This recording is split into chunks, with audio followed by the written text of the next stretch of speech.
Yesterday was April 1st. Today is April 2nd. You may see this by the end of the day or by April 3rd. Not really sure yet. I don't know if I'm ever going to get the lighting right. I always get the glare from the glasses, from the monitor screen. Can't really change that. But today, using a softer light, because the fluorescent had worked previous 2 times, today didn't work. Glare all over the place. Total mess. So, without any further ado, we'll read from the book Double Blind. We're on chapter 2.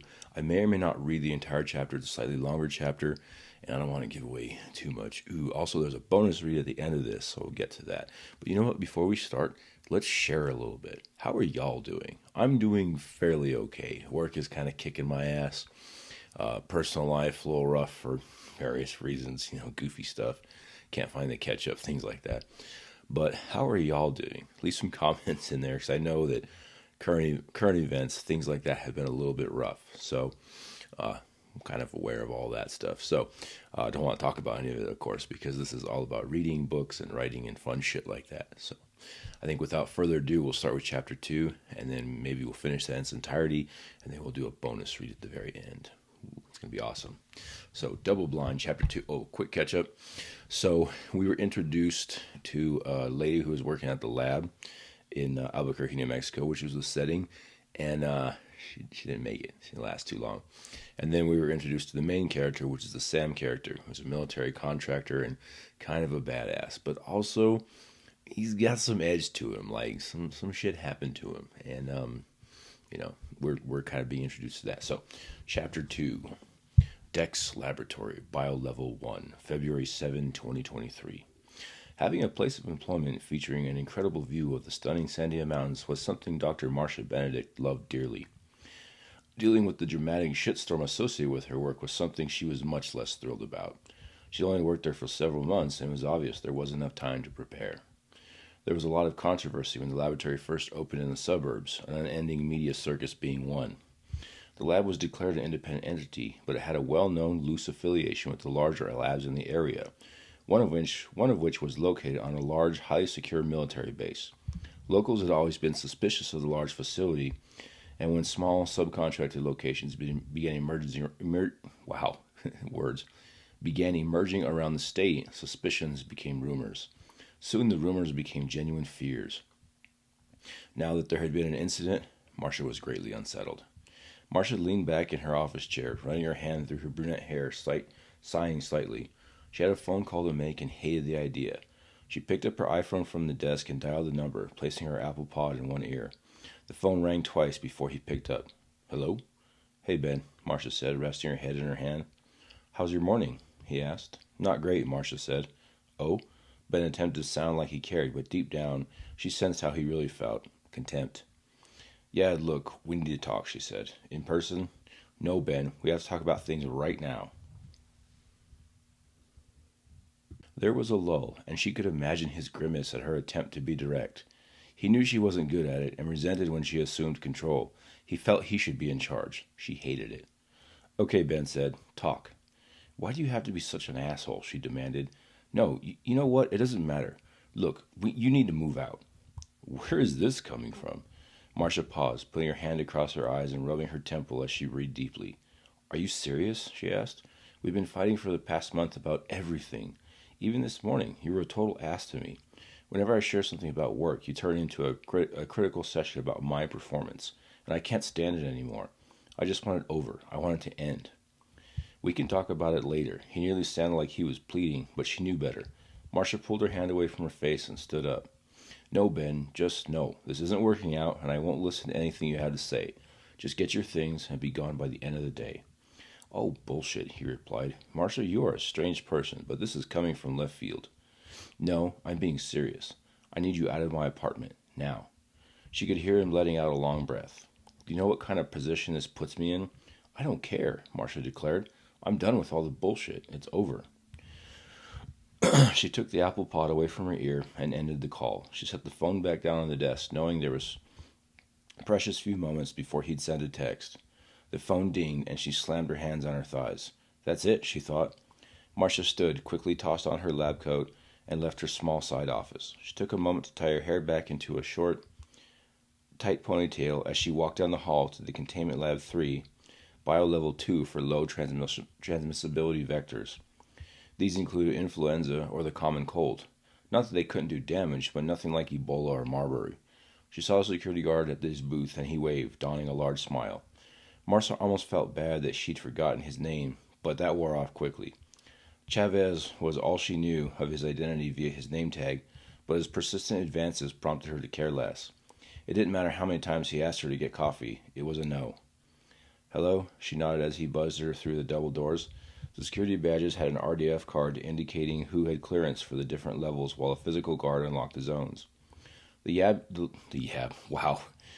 lab utilized a redundant record-keeping system, both digital domain and detailed manual entry, likely due to the two-factor authentication that had been keeping most websites and labs secure for nearly a decade. She thought it was quite a pain in the ass. Chavez returned a very energetic hey as the doors opened. Marcia hurried through, making sure she didn't give any unnecessary time or attention to him. Just beyond the double doors was a short hallway leading to a much larger hall with several small rooms filled with various biolab supplies, including personal protective equipment, gloves and masks, full Tyvek suits, and respiration devices, breathable air hookups, and sterilization supplies. The worst part of working in a lab was a sterile smell, which wasn't a scent but a lack of normal smells. It had nearly driven her crazy during her first month in the labs. It was so different from the university in Iowa, where she spent most of her career. Sorry about that. She came to the primary doors and reached into her coat for her NP205 mask, quickly putting it on and ensuring it was snug before entering. She reached into her opposite pocket and pulled out a set of nitrile gloves, which she quickly put on. Marcia walked to the small freezer that was alongside a large lab table at the center of the room and opened the door. Marcia reached in and found a tray of samples that had been kept frozen for a few weeks. She set them down on the center of the table, near several high-powered microscopes. Marcia walked to the opposite side of the room, where a large refrigerator was located, and opened the door, grabbing a bottle of solution that she needed for the demonstration. She despised working on military projects, which seemed to be happening more frequently. She worried about the implications of the work, knowing their motivations usually weren't friendly. It didn't sit well with her idea of helping mankind. Military applications also had the highest failure rates, and full default came half the time, if not more. She'd been involved in several, and it often felt criminal that so few safeguards were in place. Incident upon incident with increasing public outcry had little effect on operations. She hated that. Marcia glanced briefly at the yellow incident tape over the door leading to the room where the breach occurred. If different policies had been implemented, Sandra might still be alive. The intercom buzzed, and Chavez announced that her visitors had arrived. She asked him to escort them in, and he took a moment to do so. Marcia turned toward the door as he opened it and let the two men in. She recognized Captain Davis by his gaunt, almost flimsy stature, which wasn't hidden by his military dress blues. His spectacles gave him a nerdy demeanor, but she knew it was more political than scientific. She'd never seen the man next to him. He was 6 foot tall, broad, and very well built. He was also dressed in civilian clothing. His dark blue button-up shirt and cargo pants simultaneously made him presentable and dismissible. He was also handsome, not strikingly so, but noticeable. He was present in the room and he wouldn't be ignored, but he wouldn't take over either. She smirked slightly. "Gentlemen," Marcia managed to eke out a fairly welcoming greeting while she continued analyzing her guests. She quickly removed her face mask, brushing her hair back into place. Chavez approached her and handed her a clipboard. She cleared her throat, looked at the record, and signed in the time and number of visitors. She returned the clipboard to him. Captain Davis approached and extended his hand for a shake, moving his copy of the experiment brief he and the man had been provided. Marcia raised her gloved hands. "My apologies, Captain," she said. "All sterile, and I don't want to have to repeat the process." "Of course, silly me," the captain apologized and gestured towards the gentleman at his side. "Dr. Marcia Benedict, this is Sam Uline. He will be helping us with the operation." Marcia looked directly into Sam's dark eyes, which were narrowed by a sharp gaze from a lowered brow. It was as if the sunlight was making its way unchecked into the windowless room. She hadn't noticed her hand extending for a shake. He smiled. I wouldn't want to be the reason you have to reapply those darn gloves, he said. I always hated putting them on. Marcia looked at him, confused. He looked down at her hands. She snapped out of it. Oh, right, sorry, she stammered. Sam winked. Marcia moved along, embarrassed, as she motioned to the microscope. She started, I wanted to show you something. The men glided towards the middle of the lab table, Chavez huffing quietly as he exited and closed the door. Sam glanced toward the heavy doors as they shut. Marcia could tell he didn't like that. Have you had a chance to read the brief about our breach? She asked. Yeah, Sam assumed she was asking him. Good, Marcia replied. I have something to show you, something very unique to a vector-borne regeneration, such as the one associated with Private Henry. Captain Davis interjected. There's something I'd like to clarify about this operation, as I feel it important before we proceed. Marcia felt awkward about the captain's comment, and she noticed it seemed to affect Sam, almost as if it put him on alert. He had an intense look, his eyes remained fixed. It almost left Marcia wondering if she'd seen the same person enter the lab. Obviously, he was the same person, but something extra. Go on, she said. Davis nodded and continued. This operation has a very large degree of critical secrecy, for lack of a better term, and I'm hoping we can resolve this breach in a timely and discreet fashion. This is why we've involved a contractor. He held his hand on Sam's shoulder. We also need it to be resolved quickly. That makes sense, Marcia agreed. She kept her attention on the captain, Sam doing the same. He was reading the man's every gesture. Marcia shivered slightly. I'm going to go ahead and stop there because I do want to read the, the special reading. Ooh, that's going to be awesome. So let me go ahead and get to that. So in Double Blind, certainly there's something being set up. Hopefully I know what it is as the author or whatever. But I think the one thing that I like about the setup is how torn the Sam character is portrayed and how other people do tend to notice it. But on the same token, he's a little bit dismissible at this point in time.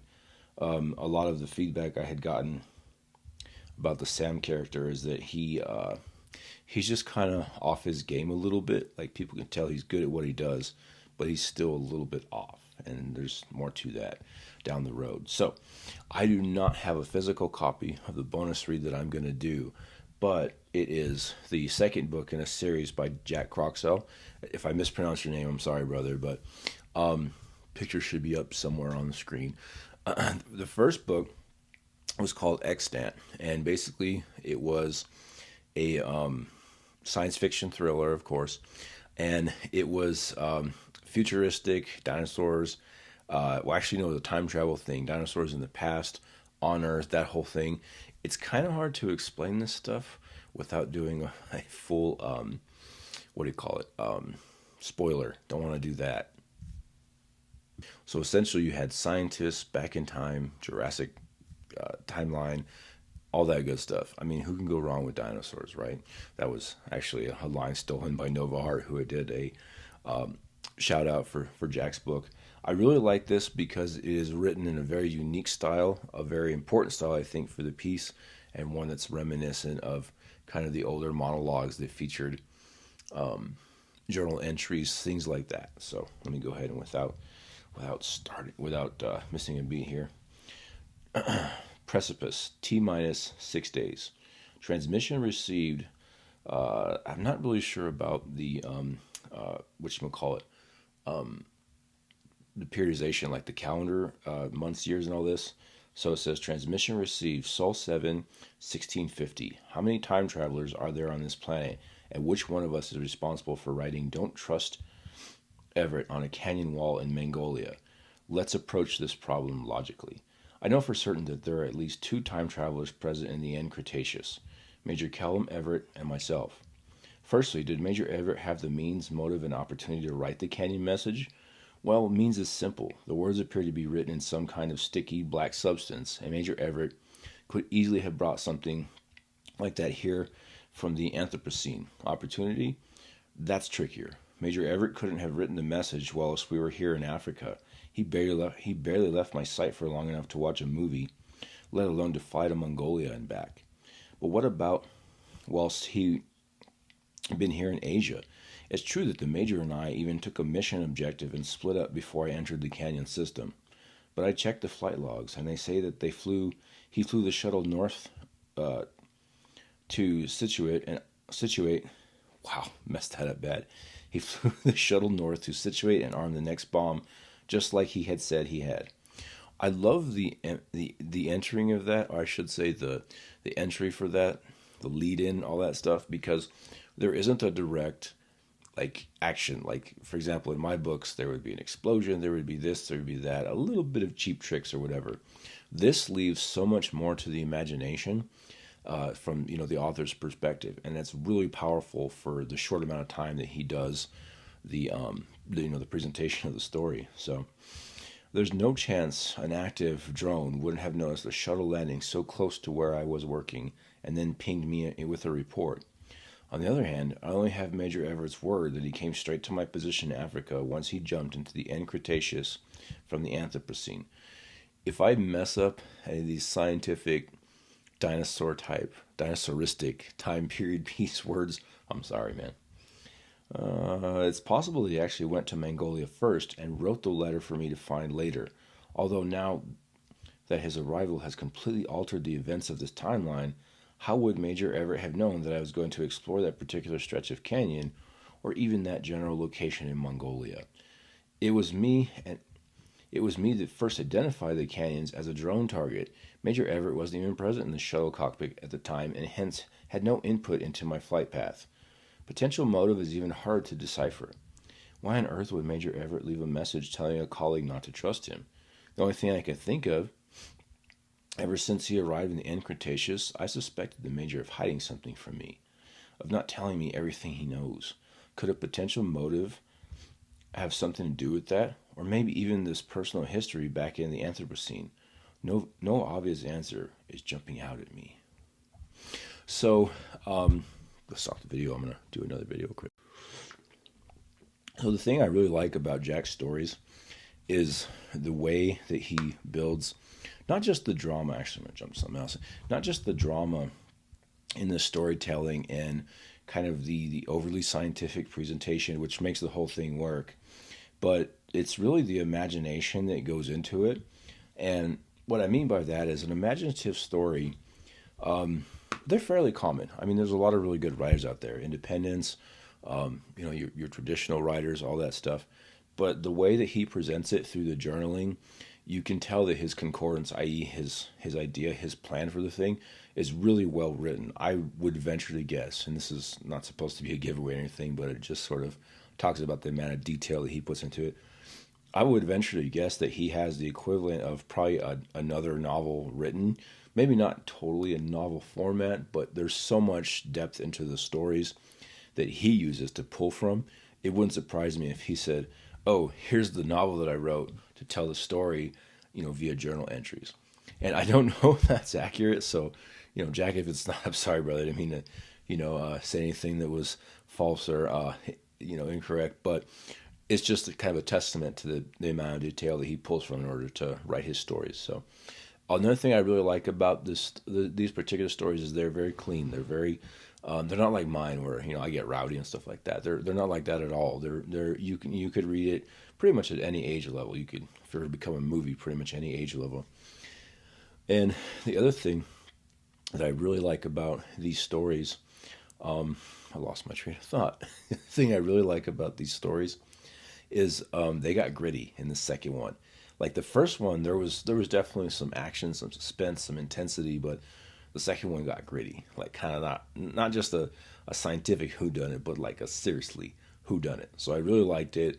5 stars on Amazon. I believe I've left a review already. If not, I'm gonna go ahead and do another review because reviews help. Hey, soliciting for all us independent authors out there. But my gosh, it's been like 20 minutes of video this time. Most of it, me talking about me and my writing and all that. Sorry, that's kind of thing. Oh, that's what I was going to say. My fingers got a lot better. I'll try to flip off the camera. But yeah, it's getting a lot better. Because I know the last couple of times I had this big old bandage on, but, fingers a lot better now. So I want to thank you for joining me thus far. If you made it this far and haven't bored you too much, big thank you. If you didn't make it this far, hopefully maybe next time. So we'll read Probably starting with chapter 3. I'll give you a synopsis of chapter 2 in double blind, and we'll just continue going from there.